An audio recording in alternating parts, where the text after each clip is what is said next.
नमस्कार बच्चों।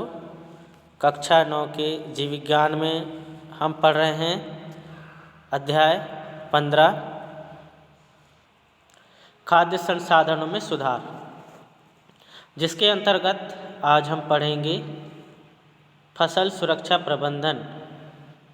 फसल सुरक्षा प्रबंधन क्या है, इसके बारे में आइए देखते हैं इस वीडियो के द्वारा। खेतों में जो फसल उगाई जाती है उनको प्रभावित करने वाले कारक जैसे खरपतवार, कीट, पीड़क और रोग ये फसलों को प्रभावित करते हैं। समय रहते यदि इन सब का यानी खरपतवार, कीट, पीड़क, रोगों का नियंत्रण ना किया जाए तो ये फसल को नुकसान पहुंचाते हैं, क्षति पहुंचाते हैं। खरपतवार क्या है आप तो जानते ही हैं। खरपतवार जो खेतों में फसलों के साथ उगने वाले अनावश्यक पौधे जैसे गोखरू और जंगली गाजर और मोथा वगैरह ये सब जंगली घास होते हैं जो फसलों के साथ उगते हैं, ये है खरपतवार।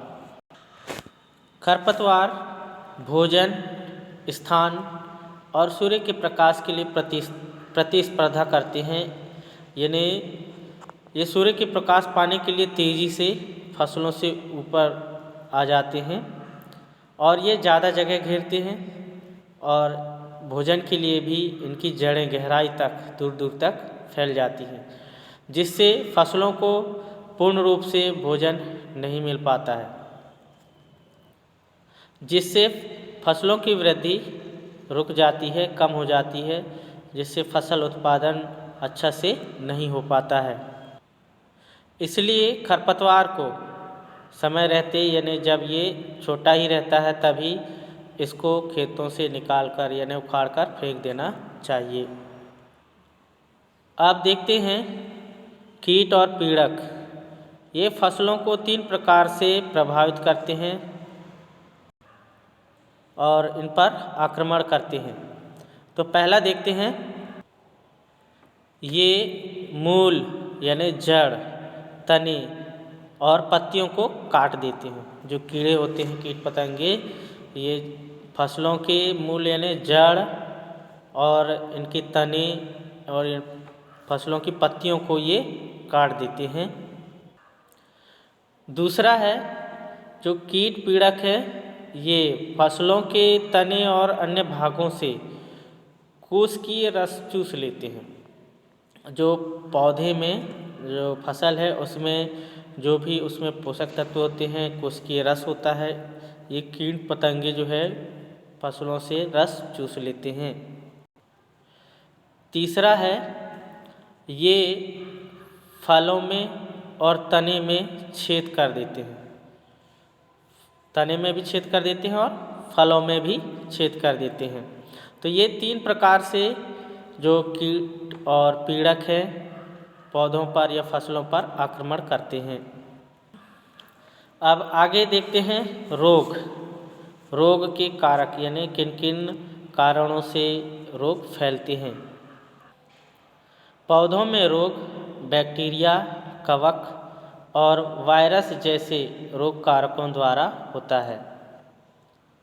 ये मिट्टी, हवा, पानी यानी सभी जगह ये पाए जाते हैं। इन्हीं माध्यमों से फसलों में या पौधों में ये रोग फैलाते हैं।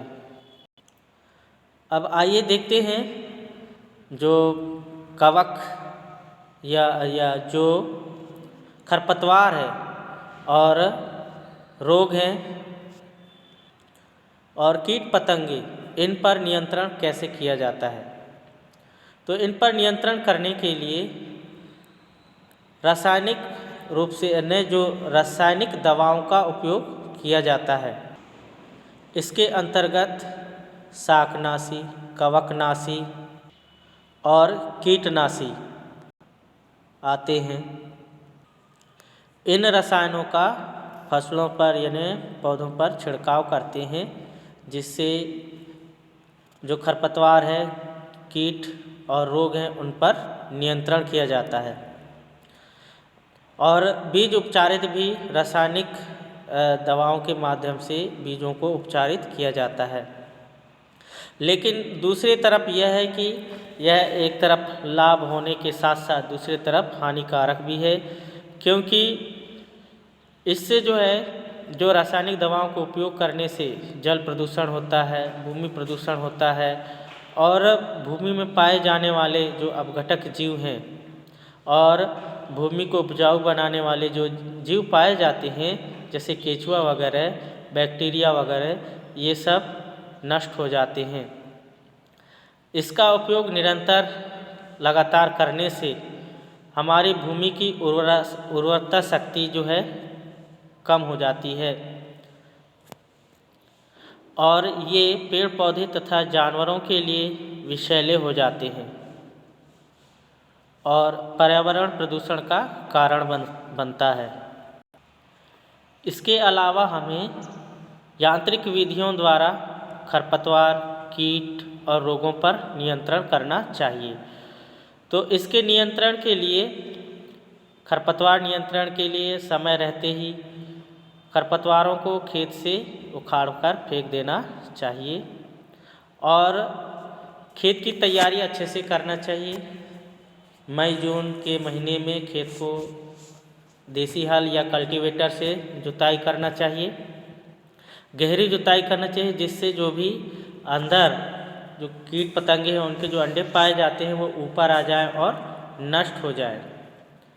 इसके साथ साथ अंतरा फसलीकरण का विधि, जो अंतरा फसलीकरण विधि है उसका उपयोग करना चाहिए और फसल पैटर्न यानी फसल चक्र का भी उपयोग करना चाहिए। खेतों में फसल बदल बदल कर बोना चाहिए। तो इन विधियों के माध्यम से खेतों में खरपतवार, कीट, पीड़क और रोगों पर नियंत्रण किया जा सकता है।